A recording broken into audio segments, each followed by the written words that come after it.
Well, good morning, guys. Hey, I wanted to hop in here and just make you guys a quick little video. Well, quick in my mind.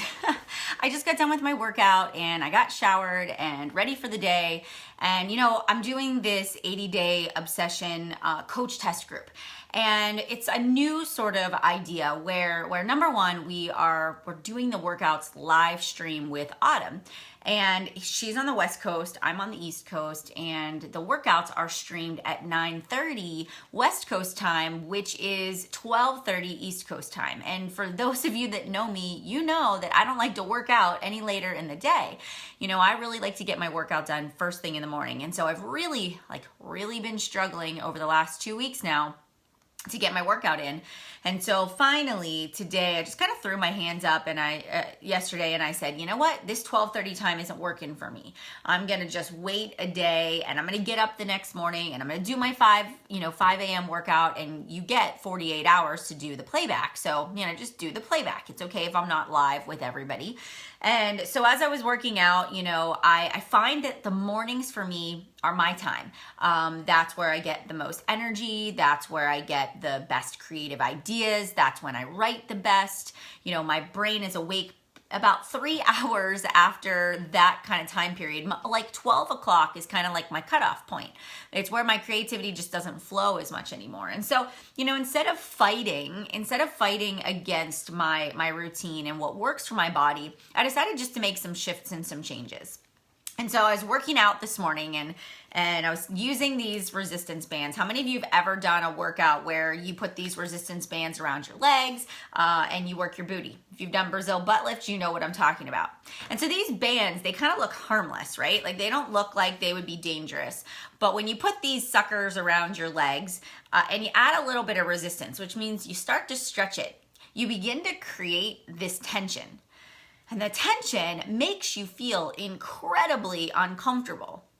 You start to get this burn in your legs, and the burn just can take you over if you let it. And the burn can get inside of your head, and you begin to think like, holy cow, like these bands are legit, like they're no joke.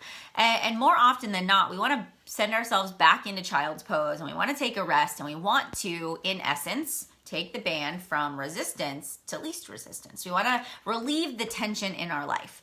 And I was thinking about this morning, and I thought about these bands and I compared it to our life. So how often do we go along in life and we're just kind of like this, our resistance bands just kind of hanging out, our life's just kind of chill, and it's just kind of easy going, and it's just kind of like everything's going great. And then all of a sudden life gives you a little resistance and it just becomes a little tense, and you're like, I got this, I can handle this, it's not all that bad.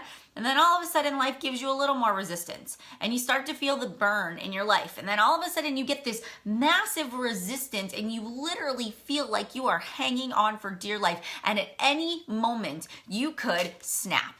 At any moment you could crumble. At any moment you could go back into child's pose and you could just say, I'm done, right? And our life is kind of like the resistance band, where sometimes we have this resistance.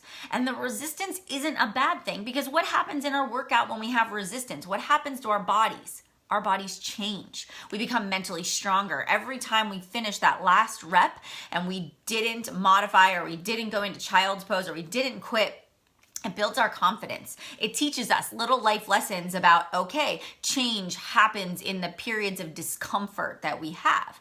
And we go through life, and it's not when we're in the moment that we see the bigger picture. It's always after the fact. It is after the resistance, when you take your after photos and you see, well, okay, my booty's a little lifted and I've got a little more tone and I feel a little bit better, that you realize that time under tension actually produced the results. And you become proud of yourself. And then you reflect on it and you say, this is what I learned, and this is what I overcome, and this is what I believe about myself. And I realize I'm stronger than I think, and I can actually lift heavier, and I could actually up my resistance band and give myself a little more pressure, because I know the results are going to be better. And instead of fighting that instinct to just relieve the pressure. And it's like that in our life. It's like that in our businesses. You know, maybe right now you're in this season where you're being stretched. You know, as a new coach, I was stretched with my time management. I was stretched with balancing my new business that I absolutely was like all in, all about learning everything I could learn. It was consuming my time because I was learning and I was watching videos and I was making notes and I was having conversations, and that's all I wanted to do. And I was really stretched, and I was stretched because my kids wanted me and my husband wanted me and I wanted to do my business too, but I wanted to be present with everybody else. And I went through this period of tension. And during that tension, what could I have done? I could have said, man, this business is way too much for me. You know, it's way too hard. I don't have time for this. And I'm just going to go back to the way that life was before. And if I can be 100% transparent with you, there was probably like 1 week out of every month for the first year, 12 months that I was a Beachbody coach that I was like, did I bite off more than I can chew? Like, can I really do this business? And it was just because I was in a season of tension.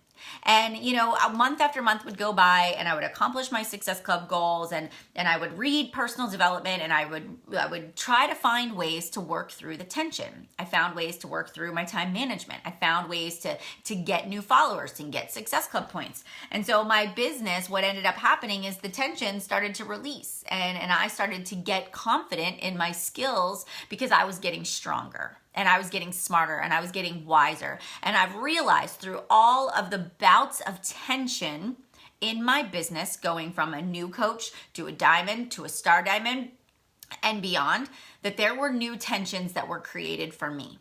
And every time that I say to myself, lean in, Melanie, lean into the tension, just breathe in that positive affirmations, reflect on the moment, you know, really just say, I can do this. This is making me stronger. This is helping me to build my business. You know, as I was learning how to invite people to my challenge groups, I mean, some of you right now are just beginning your business and you're inviting to challenge groups. And so you're really scared. You're really scared. You're being stretched to put yourself out there on social media, to send private messages to people about joining your next challenge group. And you're afraid that they're going to judge you, and you're just being stretched to the max, right? But here's the thing. Every time you send an invite, every time somebody says, yes, I'd like more information, every time somebody commits to joining you, what happens? You build your confidence. You build your you lessen that tension, right? And so it's the same thing with coaching. If you're sitting here right now and you say to yourself, I want to build a business, I want to grow my team, you're going to have to think about this resistance band, and you are going to have to say, what is the next thing that I can do to create tension?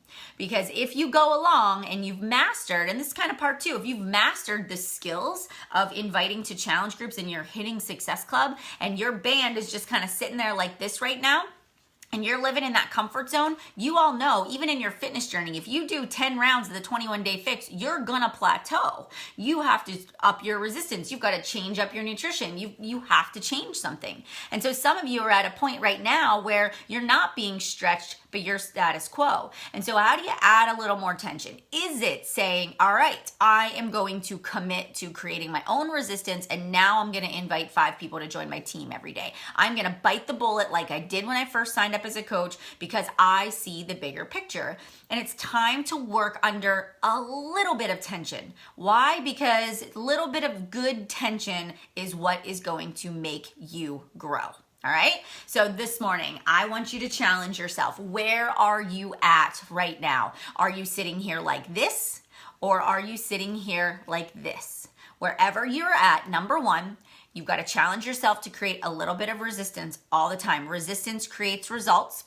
Number two, you don't want to overwhelm yourself. I don't want you to snap. And when I say creating resistance, it does not mean to work 24/7. It means to do things that you know are going to produce results that you are avoiding. And to say to yourself, I have to learn to be a little uncomfortable in the moment, because that is what is going to make me grow. It is going to give me personal experiences that I can then take and share with the people that are going to join my team in the future.